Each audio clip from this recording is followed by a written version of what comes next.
দেখো ভোলা মাছের ঝালটা কত সুন্দর হয়েছে। তো চলো তোমাদের এই রেসিপিটা দেখিয়ে দিচ্ছি। তো প্রথমে আমি ভোলা মাছগুলোকে ভালো করে কেটে ধুয়ে নেব। তার আগে বলি, অনেকে আমাকে বলছে যে আমাদের হোটেল আছে নাকি। হ্যাঁ গো, আমাদের হোটেল আছে। তোমরা কি খাবে? হোটেলে কি খাবে তোমরা? তাহলে চলে আসো। তোমাদের বলি, আমাদের না হোটেল নেই গো, এরকম অনেকে বলছে, তাই বললাম। তো আমাদের এখানে মাছের বাজার অনেক দূরে, তাই জন্য সবসময় তো যাওয়াটা সম্ভব নয়। সেই জন্য আমাদের মাছটা একটু বেশি করে নিয়ে আসে। তো এটা 3-4 সপ্তাহ পর মাছ নিয়ে এলো। তো কি করব বলো, দেশে আমরা যখন বাবার বাড়িতে থাকতাম, তখন আমার বাবার বাড়িতে কি বলো তো, সমুদ্র পাশে ছিল। তারপর আমার বাবার মাছের পুকুর আছে, নোনা মাছের পুকুর আছে। তো সব সময় তাজা তাজা কম কম করে মাছ নিয়ে আসতো। আর এখানে না, আমরা হায়দ্রাবাদে থাকি, তো হায়দ্রাবাদে অনেক দূরে মাছের বাজার। আর এখানে কাছেও একটা মাছের বাজার আছে, কিন্তু ওটাতে পচা পচা মাছ পাওয়া যায়। পচা মাছ মাছ যখন খেতেই হবে, তখন ভালো মাছটাই খাবো, তাই না? পচা মাছটা কি খাবো বলো? পচা মাছ খেতেও ভাল লাগবে না। তো সেই জন্য অনেক দূরের বাজার, আর যেতে অনেক ভাড়া লাগে, আর সব সময় টাইমও হয় না। তো আমার বরমশাই শ্বশুরমশাই কাজে থাকে, তো এই জন্য একদিন যায়, দিয়ে একটু বেশি করে নিয়ে চলে আসে, দিয়ে 1 সপ্তাহ 2 সপ্তাহ এরকম হয়ে যায়।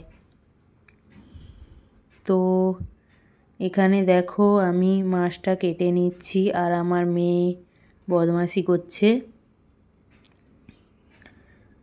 তারপর তাড়াতাড়ি করে আমি মাছটা কেটে নিচ্ছি।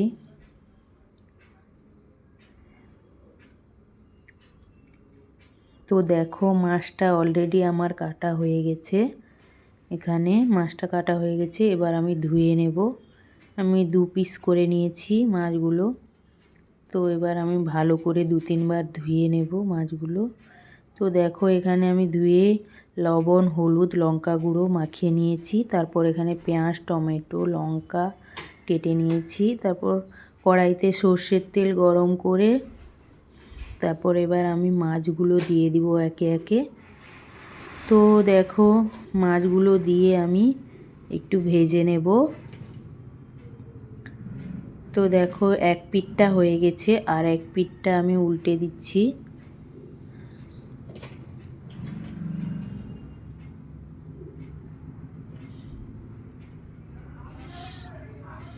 তো দেখো আমি উল্টে পাল্টে ভালো করে ভেজে নেব। আর তারপর মাছগুলো আমার ভাজা হয়ে গেছে, তুলে নিয়েছি। আর ওই তেলের মধ্যে আমি আলু ভেজে নিচ্ছি। বাঙালি আলু না হলে তো চলবে না, তোমরা আলু নাও দিতে পারো, বেগুন দিয়েও করতে পারো, বেগুন দিয়েও ভালো হয়। তো আলুটা তুলে নিয়েছি, তারপর 5 ফোড়ন আর কাঁচা লঙ্কা ফোড়ন দিয়ে দিয়েছি। তোমরা এখানে কালো জিরেও দিতে পারো। দিয়ে আদা বাটা দিয়ে দিলাম, লঙ্কার গুঁড়ো, হলুদ গুঁড়ো দিয়ে ভালো করে কষিয়ে নিচ্ছি। টমেটো দিয়ে দিলাম,